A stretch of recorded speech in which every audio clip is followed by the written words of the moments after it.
Okay guys, so 5.5, you're going to notice the formatting is a little bit different because we're going to be going to Desmos to look at some graphing techniques for solving. But for now, we're going to look at just applying the properties of logs and exponents to solve equations.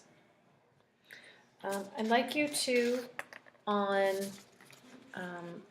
the rules from 5.4, to add in this, b to the log base b of x equals x as one of your rules, because we're going to use that idea or technique of exponentiation to solve some of these.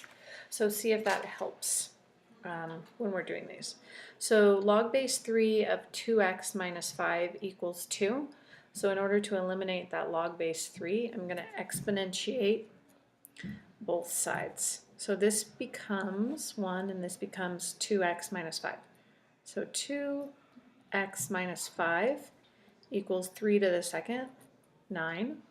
So 2x equals 14, and x equals 7.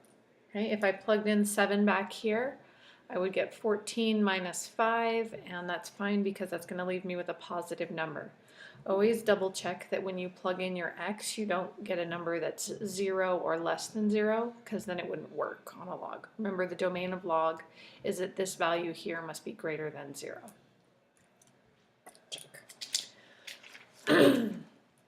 Now, one of the things I've seen you guys do in the past is you try to exponentiate here, but we cannot exponentiate this whole feature until we've combined this into one term. So we're going to combine this into one term using the product rule. So this becomes log base 2 of x times 10 minus x equals 4, and we're going to exponentiate everything to the 2 as the 2 is the base.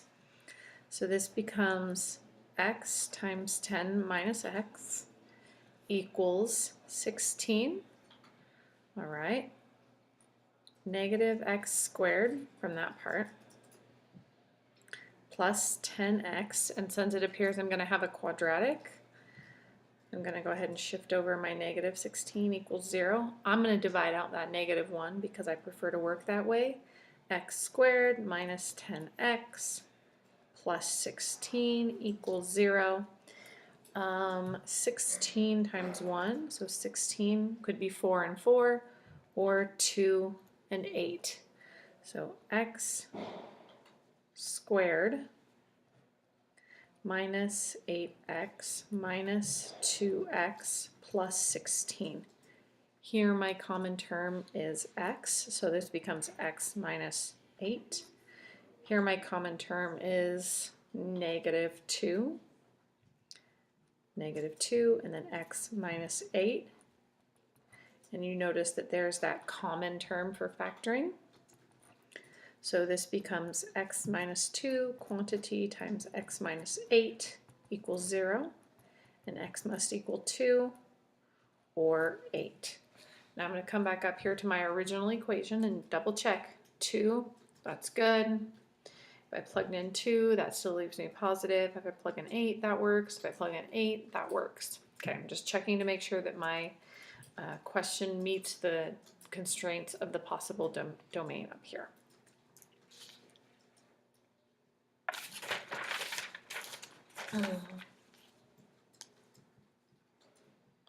Now we're going to look at this guy right here. Now it's an inequality, so what I'm going to do is we're going to go ahead and pretend that it's not an inequality. So 2 log base 3 of x minus 1 equals 0. So log base 3 of x equals 1. Log base 3 of x equals 1/2. Exponentiate. So x must equal 3 to the 1/2, which can be written as the square root of 3. Those are the same thing. Now, the question is it this way or this way?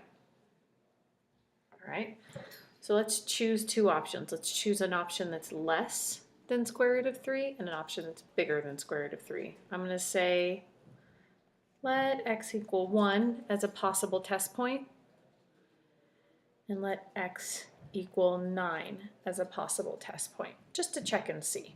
So we're going to take each one of these and plug them back in over here and see if it's a true statement or a false statement to help us understand which one of these is the proper way for this opening.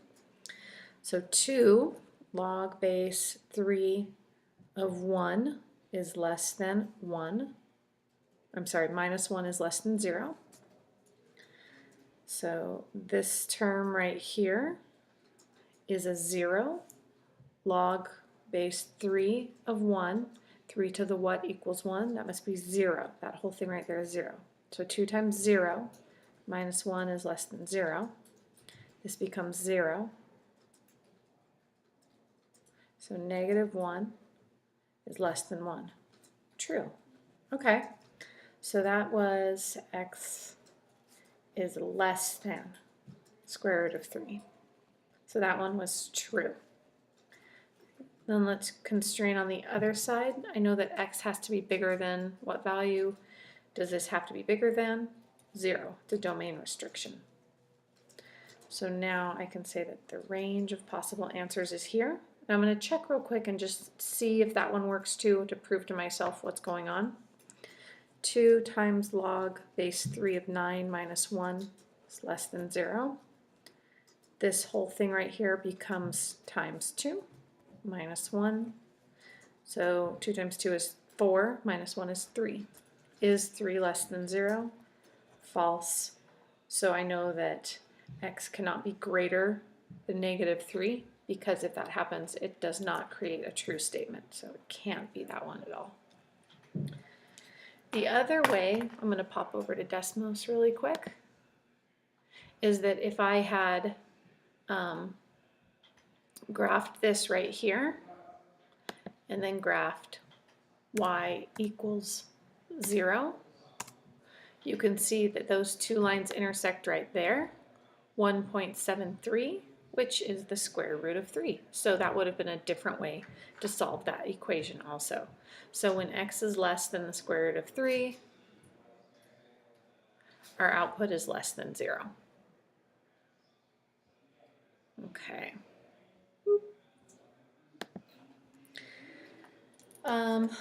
Let's take a second and go through this one. Actually, I'm going to pause because I don't want to run out of time, and then we'll look at the rest of the video on 5.3b.